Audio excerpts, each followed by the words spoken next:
नमस्कार दोस्तों। तो आज हमारा श्रीमद् भागवत गीता पढ़ने का 6वां दिन है। तो चलिए शुरू करते हैं अगले श्लोक से। अर्जुनः उवाच स्थितः प्रजस्य का भाषा समाधिस्थस्य केशव स्थितः धी किमः प्रभाषेत किमः आसीत प्रजेत किमः।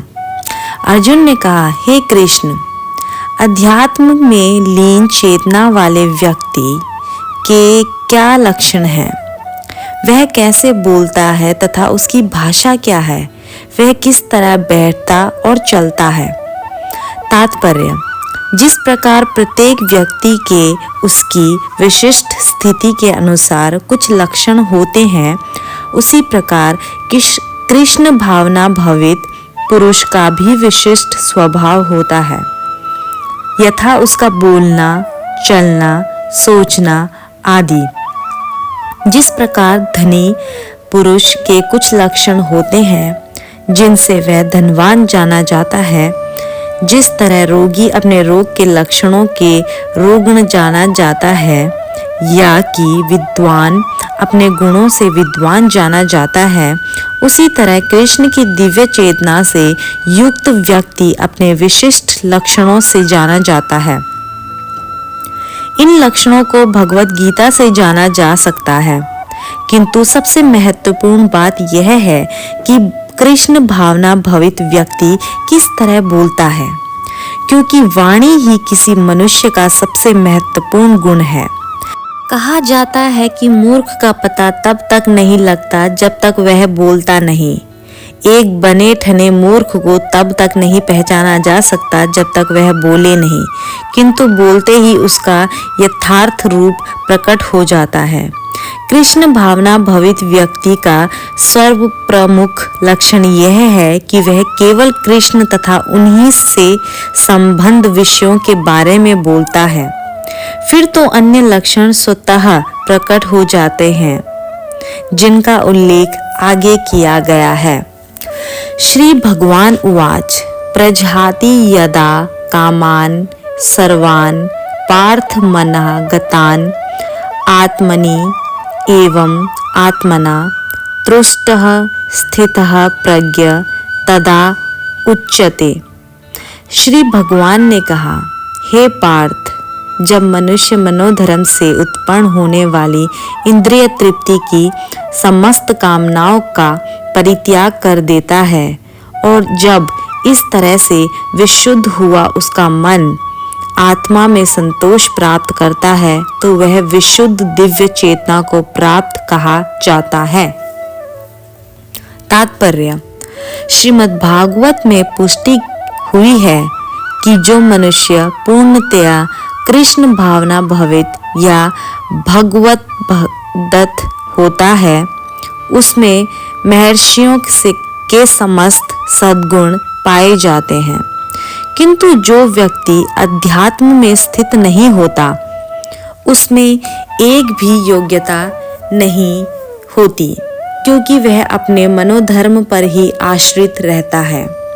फलतः यहाँ यह ठीक भी कहा गया है कि व्यक्ति को मनोधर्म द्वारा कल्पित सारी विषय वासनाओं को त्यागना होता है।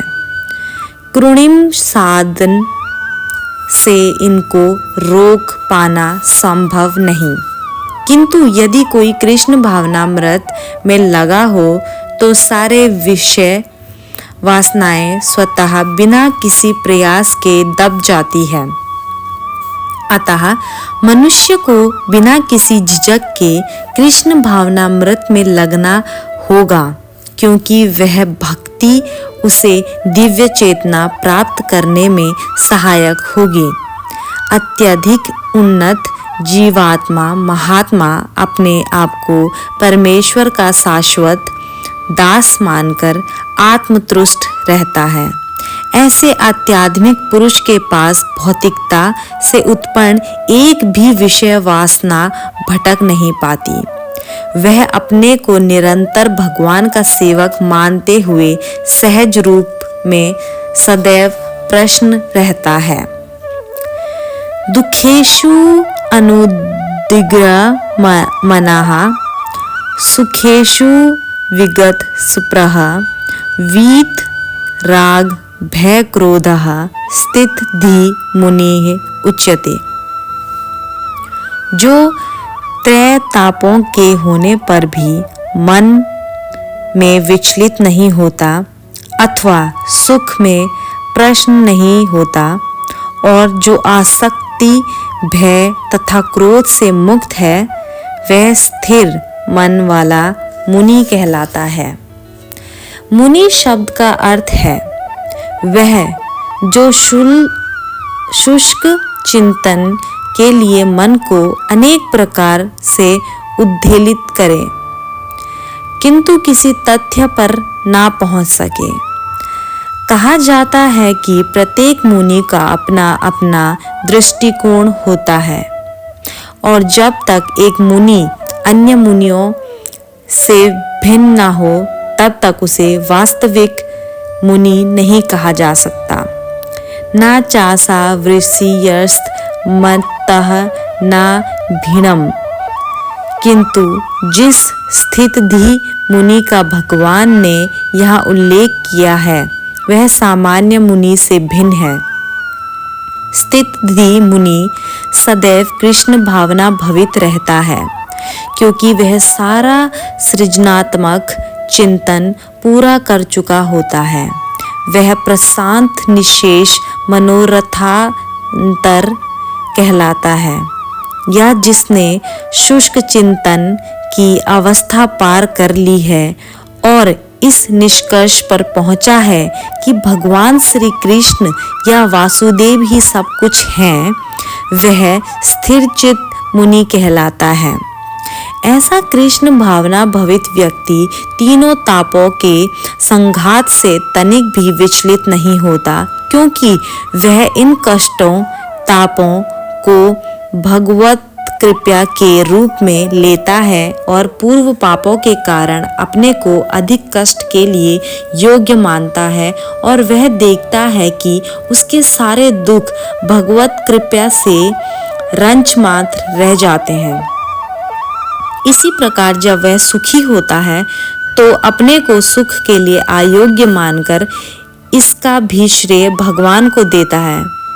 वह सोचता है कि भगवत कृपा से ही वह ऐसी सुखद स्थिति में है और भगवान की सेवा और अच्छी तरह से कर सकता है और भगवान की सेवा के लिए तो वह सदैव साहस करने के लिए सतर्क रहता है। वह राग या विराग से प्रभावित नहीं होता। राग का अर्थ होता है अपनी इंद्रिय तृप्ति के लिए वस्तुओं को ग्रहण करना और विराग का अर्थ है ऐसी इंद्रियां आसक्ति का अभाव। किंतु कृष्ण भावनामृत में स्थिर व्यक्ति में ना राग होता है ना विराग क्योंकि उसका पूरा जीवन ही भगवत सेवा में अर्पित रहता है।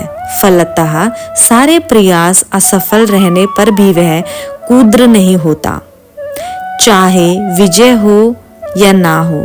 कृष्ण भावना भवित व्यक्ति अपने संकल्प का पक्का होता है।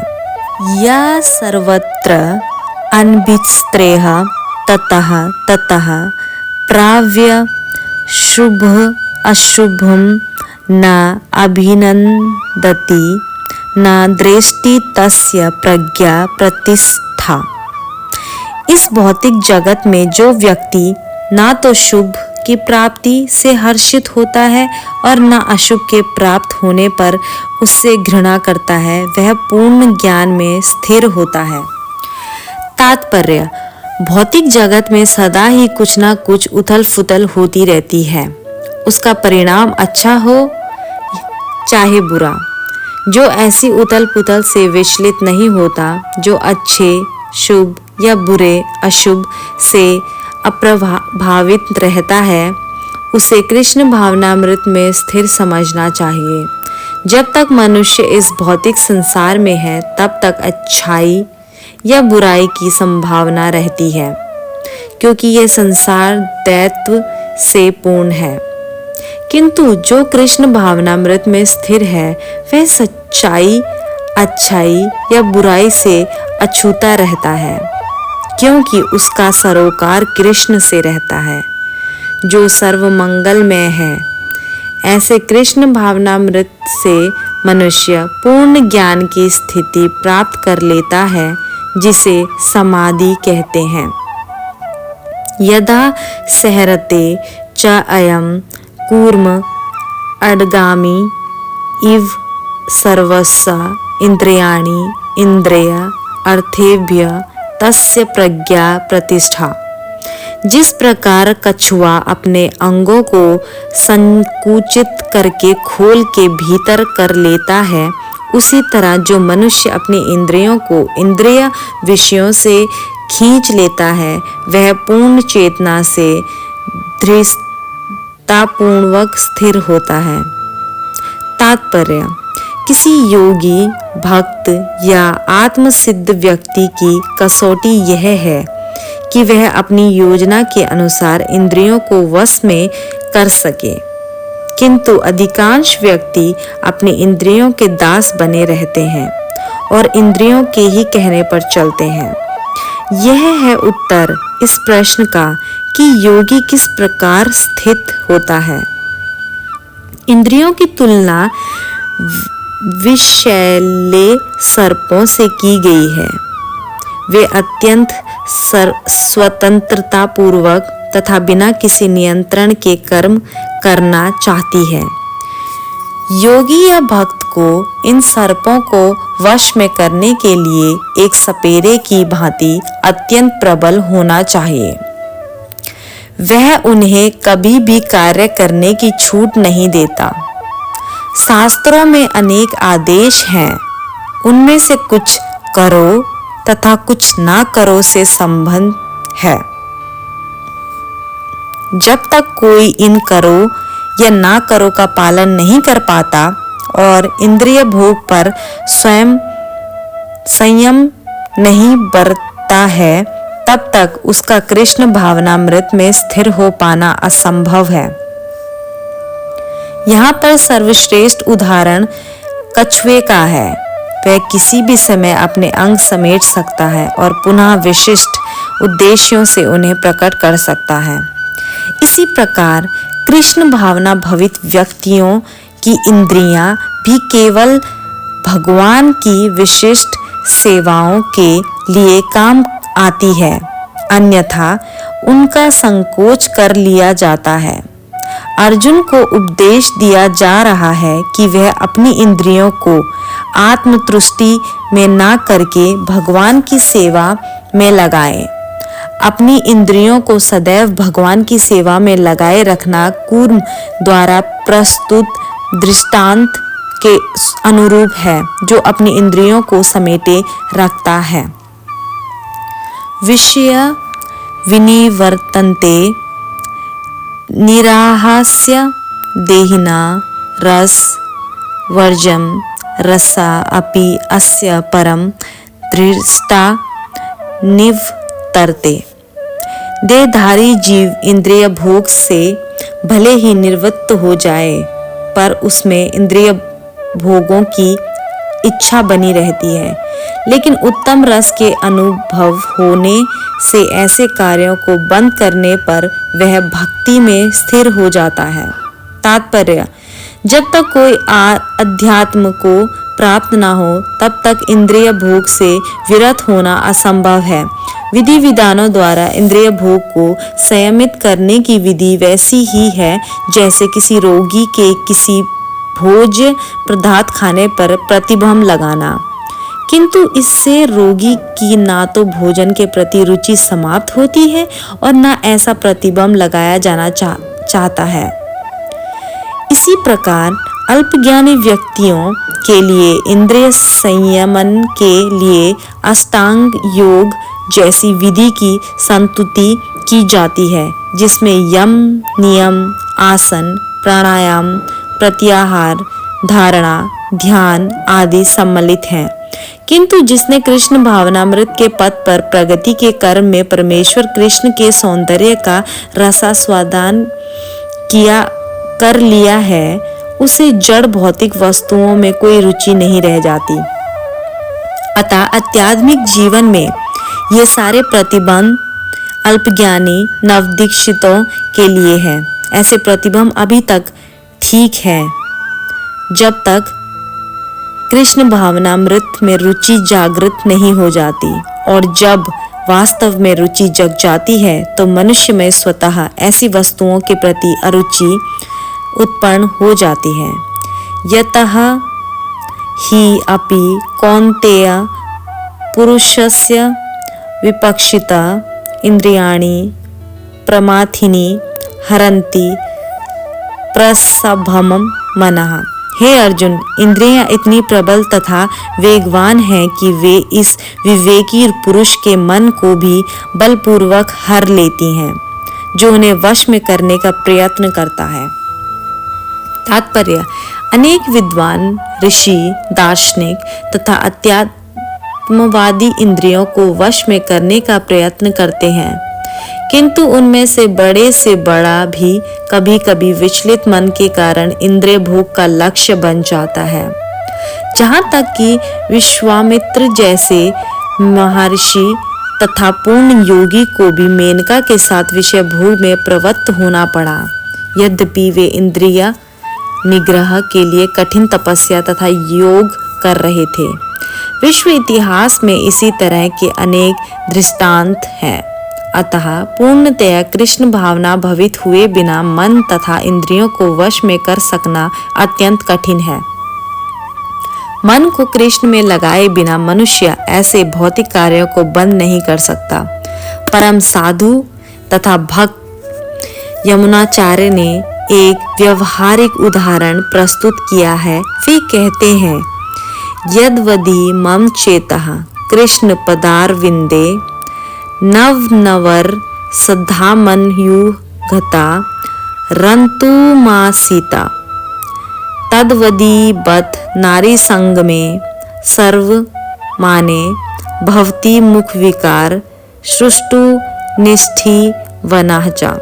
जब से मेरा मन भगवान श्री कृष्ण के चरणा विंदों की सेवा में लग गया है, और जब से मैं नृत्य नव दिव्य रस का अनुभव करता रहा हूँ, तब से स्त्री प्रसंग का विचार आते ही मेरा मन उधर से फिर जाता है और मैं ऐसे विचार पर थू थू करता हूँ। कृष्ण भावनामृत इतनी दिव्य सुंदर वस्तु है कि इसके प्रभाव से भौतिक भोग स्वतः नीरस हो जाता है। यह वैसा ही है जैसा कोई भूखा मनुष्य प्रचुर मात्रा में पुष्टिदायक भोजन करके अपनी भूख मिटा दे। महाराज अम्बरीश भी परम योगी दुर्वासा मुनि पर इसलिए विजय पा सके क्योंकि उनका मन निरंतर कृष्ण भावनामृत में लगा रहता था।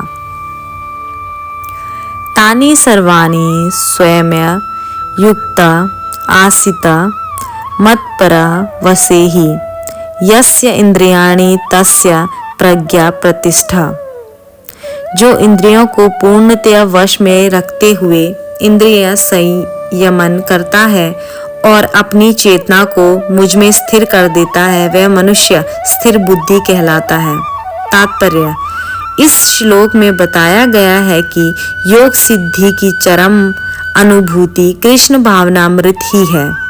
जब तक कोई कृष्ण भावना भवित नहीं होता, तब तक इंद्रियों को वश में करना संभव नहीं है। जैसा कि पहले कहा जा चुका है, दुर्वासा मुनि का झगड़ा महाराज अम्बरीश से हुआ क्योंकि वे गर्ववश महाराज अम्बरीश पर क्रुद्ध हो गए, जिससे अपनी इंद्रियों को रोक नहीं पाए। दूसरी ओर यद्यपि राजा मुनि के समान योगी न था, किंतु वह कृष्ण का भक्त था और उसने मुनि के सारे अन्याय सह लिए, जिससे वह विजयी हुआ। राजा अपनी इंद्रियों को वश में कर सकता क्योंकि उसमें निम्नलिखित गुण थे, जिनका उल्लेख श्रीमद् भागवत गीता में हुआ है। स वै मनः कृष्ण पदारविंद्योर चासी वैकुंठ गुणा नुवगुणे करो हरे मंदिर मार्ज ना दिसु श्रुति चकारा च्युत सत्कथोद्यो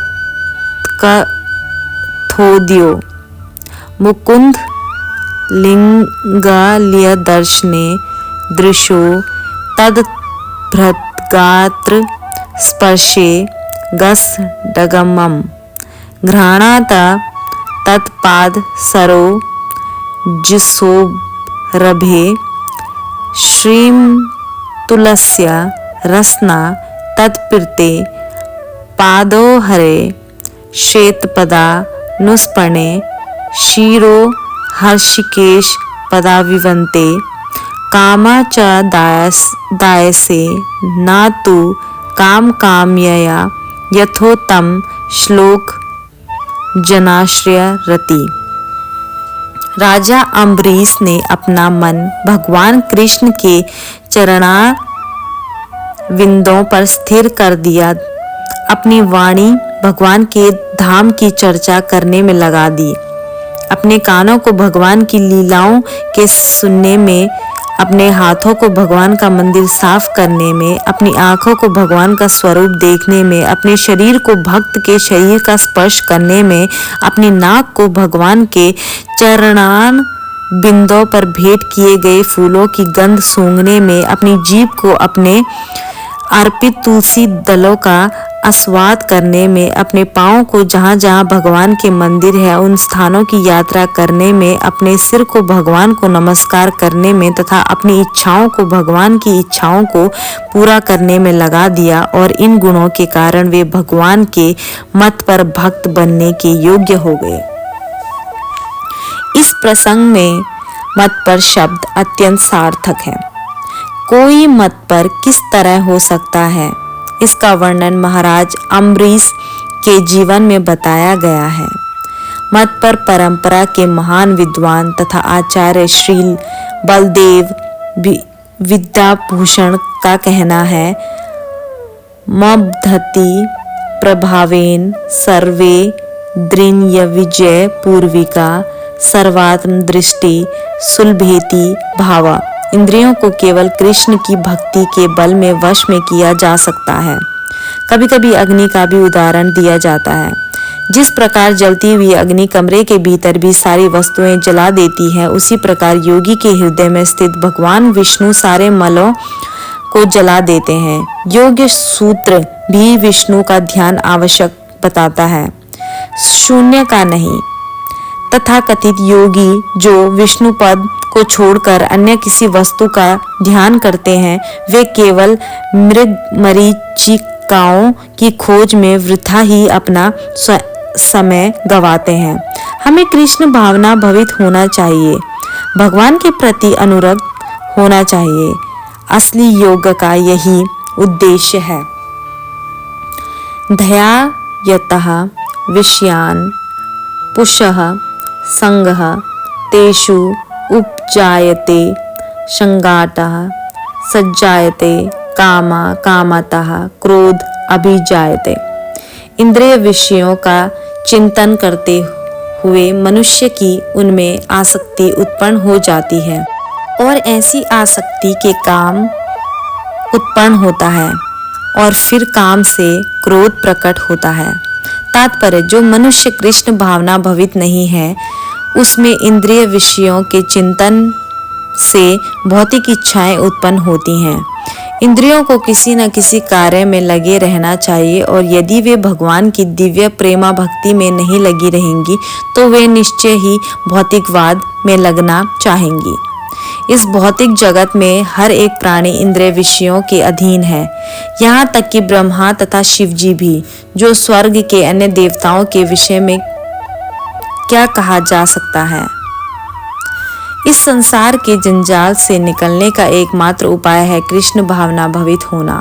शिव ध्यानमग्न थे, किंतु जब पार्वती ने विषय भोग के लिए उन्हें उत्तेजित किया तो वे सहमत हो गए, जिसके फलस्वरूप कार्तिकेय का जन्म हुआ। इसी प्रकार तरुण दत्तः हरिदास ठाकुर को माया देवी के अवतार ने मोहित करने का प्रयास किया, किंतु विशुद्ध कृष्ण भक्ति के कारण वे इस कसौटी में खरे उतरे। जैसा कि यमुनाचार्य के उपयुक्त श्लोक में बताया जा चुका है, भगवान का एक निष्ठ भक्त भगवान की संगति के आध्यात्मिक सुख का आस्वादन करने के कारण समस्त भौतिक इंद्रिय सुख को त्याग देता है। अतः जो कृष्ण भावना भवित नहीं है, वह कृत्रिम दमन के द्वारा अपनी इंद्रियों को वश में करने में कितना ही शक्तिशाली क्यों न हो, अंत में अवश्य असफल होगा, क्योंकि विजय सुख का रंच मात्र विचार भी उसे इंद्रिय तृप्ति के लिए उत्तेजित कर देगा। क्रोधात् भवति समाहो, समोहात् स्मृति, विभ्रम स्मृति भ्रशात् बुद्धिनाश, बुद्धिनाशात् प्रस्यन्ति। क्रोध से पूर्ण मोह उत्पन्न होता है और मोह से स्मरण शक्ति का विभ्रम हो जाता है। जब स्मरण शक्ति भ्रमित हो जाती है तो बुद्धि नष्ट हो जाती है और बुद्धि नष्ट होने पर मनुष्य भवकूप में पुनः गिर जाता है। तात्पर्य: शील रूप गोस्वामी ने हमें यह आदेश दिया है, प्रापचित्या बुद्धिया हरि संबंधी वस्तुना मुमुक्षुभिः परित्यागे वैराग्य फल्गु कथ्यते। कृष्ण भावनामृत के विकास से मनुष्य जान पा सकता है कि प्रत्येक वस्तु का प्रयोग भगवान की सेवा के लिए किया जा सकता है। जो कृष्ण भावनामृत के ज्ञान से रहित है, वे कृत्रिम ढंग से भौतिक विषयों से बचने का प्रयास करते हैं। फलतः वे भव बंधन से मोक्ष की कामना करते हुए भी वैराग्य की चरम अवस्था को प्राप्त नहीं कर पाते। उनका तथाकथित वैराग्य फल्गु अर्थात गौण कहलाता है। इसके विपरीत कृष्ण भावना भवित व्यक्ति जानता है कि प्रत्येक वस्तु का उपयोग भगवान की सेवा में किस प्रकार किया जाए, फलतः वह भौतिक चेतना का शिकार नहीं होता। उदाहरणार्थ, निर्विशेषवादी के अनुसार भगवान निराकार होने के कारण भोजन नहीं कर सकते, अतः वह अच्छे खागों से बचता रहता है। किंतु भक्त जानता है कि श्री कृष्ण परम भोक्ता है और भक्ति पूर्वक उन पर जो भी भेंट चढ़ाई जाती है उसे वे खाते हैं। अतः भगवान को अच्छा भोजन चढ़ाने के बाद भक्त प्रसाद ग्रहण करता है। इस प्रकार हर वस्तु प्राणवान हो जाती है और अथः पतन का कोई संकट नहीं रहता। भक्त कृष्ण भावनामृत में रहकर प्रसाद ग्रहण करता है, जबकि अभक्त इसे पदार्थ के रूप में तिरस्कार कर देता है। अतः निर्विशेषवादी अपने कृत्रिम त्याग के कारण जीवन का भोग नहीं पाता और यही कारण है कि मन के थोड़े से विचलन से वह भवकूप में पुनः आ गिरता है। कहा जाता है कि मुक्ति के स्तर तक पहुंच जाने पर भी ऐसा जीव नीचे गिर जाता है क्योंकि उसे भक्ति का कोई आश्रय नहीं मिलता। राग द्वेष विमुक्ते तु विषयान इंद्रिय चरण आत्मा वैश्य विधे आत्मा प्रसादम अधिगच्छति। किंतु समस्त राग तथा द्वेष से मुक्त एवं अपनी इंद्रियों को संयम द्वारा वश में करने में असमर्थ व्यक्ति भगवान की पूर्ण कृपा प्राप्त कर लेता है। तात्पर्य: यह पहले ही बताया जा चुका है कि कृत्रिम विधि से इंद्रियों पर ब्रह्म रूप से नियंत्रण किया जा सकता है, किंतु जब तक इंद्रियां भगवान की दिव्य सेवा में नहीं लगाई जाती तब तक नीचे गिरने की संभावना बनी रहती है। यद्यपि पूर्णतया कृष्ण भावना भवित व्यक्ति ऊपर से विषय स्तर पर क्यों न दिखे, किंतु कृष्ण भावना भवित होने से वह विषय कर्मों में आसक्त नहीं होता। उसका एकमात्र उद्देश्य तो कृष्ण को प्रसन्न करना रहता है, अन्य कुछ नहीं। अतः वह समस्त आसक्ति तथा विरक्ति से मुक्त होता है, कृष्ण की इच्छा होने पर भक्त सामान्यतया अवांछित कार्य भी कर सकता है, किंतु यदि कृष्ण की इच्छा नहीं है तो वह उस कार्य को भी नहीं करेगा जिसे वह सामान्य रूप से अपने लिए करता हो। अतः कर्म अपना करना या ना करना उसके वश में रहता है, क्योंकि वह केवल कृष्ण के निर्देश के अनुसार ही कार्य करता है। यही चेतना भगवान की अहेतुकी कृपा है, जिसकी प्राप्ति भक्त की इंद्रियों में आसक्त होते हुए भी हो सकती है। प्रसादे सर्व दुखानां हानिहस्य उपजायते प्रश्नः चेतसा ही आसु बुद्धि परिअवतिष्ठते। इस प्रकार से कृष्ण भावनामृत से तुष्ट व्यक्ति के लिए संसार के तीनों ताप नष्ट हो जाते हैं और ऐसी तुष्ट चेतना होने पर उसकी बुद्धि शीघ्र ही स्थिर हो जाती है। नास्ति बुद्धि अयुक्तस्य न च अयुक्तस्य भावना न च अभाव्यता शांति अशांतस्य कुतः सुखम। जो कृष्ण भावनामृत में परमेश्वर से संबंधित नहीं है, उसकी ना तो बुद्धि दिव्य होती है और ना ही मन स्थिर होता है, जिसके बिना शांति की कोई संभावना नहीं है। शांति के बिना सुख हो भी कैसे सकता है। तात्पर्य, कृष्ण भावना भवित हुए बिना शांति की कोई संभावना नहीं हो सकती। अतः 5वें अध्याय में इसकी पुष्टि की गई है कि जब मनुष्य यह समझ लेता है कि कृष्ण की यज्ञ तथा तपस्या के उत्तम फलों के एकमात्र भोक्ता है और समस्त ब्रह्मांड के स्वामी हैं तथा वे समस्त जीवों के असली मित्र हैं, तभी उसे वास्तविक शांति मिल सकती है। अतः यदि कोई कृष्ण भावना भवित नहीं है तो उसके मन का कोई अंतिम लक्ष्य नहीं हो सकता। मन की चंचलता का एकमात्र कारण अंतिम लक्ष्य का अभाव है। जब मनुष्य को यह पता चल जाता है कि कृष्ण ही भोक्ता, स्वामी तथा सबके मित्र हैं, तो स्थिर चित्त होकर शांति का अनुभव किया जा सकता है। अतएव जो कृष्ण के से संबंध ना रखकर कार्य में लगा रहता है, वह निश्चय ही सदा दुखी और अशांत रहेगा। भले ही वह जीवन में शांति तथा आध्यात्मिक उन्नति का कितना ही दिखावा क्यों ना करे, कृष्ण भावनामृत स्वयं प्रकट होने वाली शांतिमयी अवस्था है, जिसकी प्राप्ति कृष्ण के संबंध से ही हो सकती है। इंद्रियाणाम ही चरताम यता मना अनुविधीयते तथा अस्य हरति प्रज्ञाम वायु नावम इव अभ्यसी। जिस प्रकार पानी में तैरती नाव को प्रचंड वायु दूर बहा ले जाती है, उसी प्रकार विचरणशील इंद्रियों में से कोई एक जिस पर मन निरंतर लगा रहता है, मनुष्य की बुद्धि को हर लेता है। तात्पर्य, यदि समस्त इंद्रियां भगवान की सेवा में ना लगी रहे और यदि इनमें से एक भी अपनी तृप्ति में लगी रहती है, तो वह भक्त को दिव्य प्रगति पथ से विपथ कर सकती है। जैसा कि महाराज अम्बरीश के जीवन में बताया गया है, समस्त इंद्रियों को कृष्ण भावनामृत में लगा रहना चाहिए, क्योंकि मन को वश में करने की यही सही एवं सरल विधि है।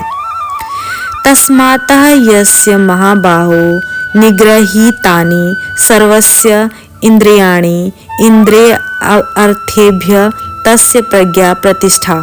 अतः हे महाबाहो, जिस पुरुष की इंद्रियां अपने अपने विषयों से सब प्रकार से विरत होकर अपने वश में है, उसी की बुद्धि निसंदेह स्थिर है।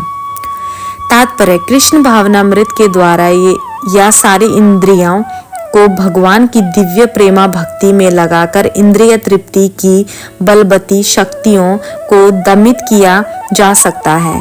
जिस प्रकार शत्रुओं का दमन श्रेष्ठ सेना द्वारा किया जाता है, उसी प्रकार इंद्रियों का दमन किसी मानवीय प्रयास के द्वारा नहीं, अपितु उन्हें भगवान की सेवा में लगाए रखकर किया जा सकता है। जो व्यक्ति यह हृदयंगम कर लेता है, कि कृष्ण भावनामृत के द्वारा बुद्धि स्थिर होती है और इस कला का अभ्यास प्रामाणिक गुरु के पथ प्रदर्शन में करता है, वह साधक अथवा मोक्ष का अधिकारी कहलाता है। या निशा सर्वभूतानां तस्यां जागृति संयमी यस्यां जागृति भूतानि सा निशा पश्यता मुनिः। जो सब जीवों के लिए रात्रि है वह आत्म संयमी के जागने का समय है, और जो समस्त जीवों के जागने का समय है वह आत्मनिरीक्षक मुनि के लिए रात्रि है। तात्पर्य, बुद्धिमान मनुष्यों की दो श्रेणियां हैं। एक श्रेणी के मनुष्य इंद्रिय तृप्ति के लिए भौतिक कार्य करने में निपुण होते हैं और दूसरी श्रेणी के मनुष्य आत्मनिरीक्षण है, जो आत्म साक्षात्कार के अनुशीलन के लिए जागते हैं।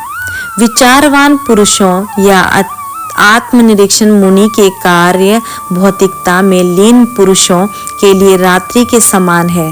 भौतिकवादी व्यक्ति ऐसी रात्रि में अनभिज्ञता के कारण आत्म साक्षात्कार के प्रति सोए रहते हैं।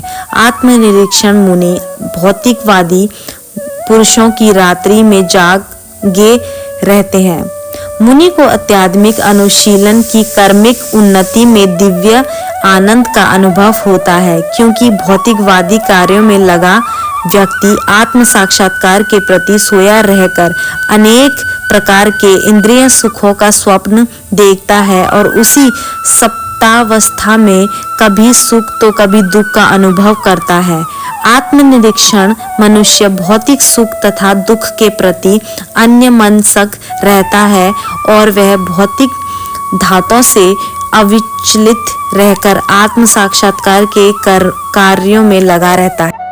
आपूर्यमाणम अचल प्रतिष्ठम समुद्रम आपः प्रविशन्ति यद्दत त्वदत कामा यम प्रविशन्ति सर्वे स शांतिम आपनोति न काम कामी। जो पुरुष समुद्र में निरंतर प्रवेश करती रहने वाली नदियों के समान इच्छाओं के निरंतर प्रभाव से विचलित नहीं होता और जो सदैव स्थिर रहता है, वही शांति प्राप्त कर सकता है। वह नहीं जो ऐसी इच्छाओं को तुष्ट करने की चेष्टा करता हो। तात्पर्य, यद्यपि विशाल सागर में सदैव जल रहता है, किंतु वर्षा ऋतु से विशेषतया यह अत्यात्मिक जल से भरता जाता है, तो भी सागर उतने पर ही स्थिर रहता है। ना तो वह भिक्षुबंद होता है, ना तट की सीमा का उल्लंघन करता है। यही स्थिति कृष्ण भावना भवित व्यक्ति की है। जब तक मनुष्य शरीर है, तब तक इंद्रिय तृप्ति के लिए शरीर की मांगें बनी रहेंगी, किंतु भक्त अपनी पूर्णता के कारण ऐसी इच्छाओं से विचलित नहीं होता। कृष्ण भावना भवित व्यक्ति को किसी वस्तु की आवश्यकता नहीं होती, क्योंकि भगवान उसकी सारी आवश्यकताएं पूरी करते रहते हैं। अतः वह सागर के तुल्य होता है, अपने में सदैव पूर्ण। सागर में गिरने वाली नदियों के समान इच्छाएं उसके पास आ सकती हैं, किंतु वह अपने इस कार्य में स्थिर रहता है और इंद्रिय तृप्ति की इच्छा से रंच भर भी विचलित नहीं होता।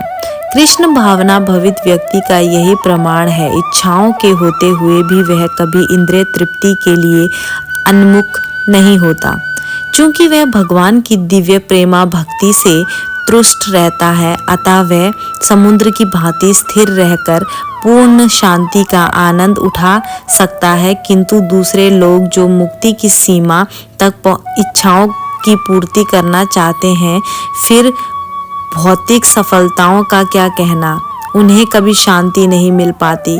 कर्मी मुमुक्षु तथा वे योगी सिद्धि के कामी हैं, ये सभी अपूर्ण इच्छाओं के कारण दुखी रहते हैं, किंतु कृष्ण भावना भवित पुरुष भगवत सेवा में सुखी रहता है और उसकी कोई इच्छा नहीं होती।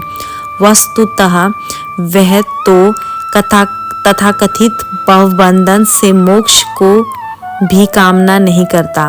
कृष्ण के भक्तों की कोई भौतिक इच्छा नहीं रहती, इसलिए वे पूर्ण शांत रहते हैं।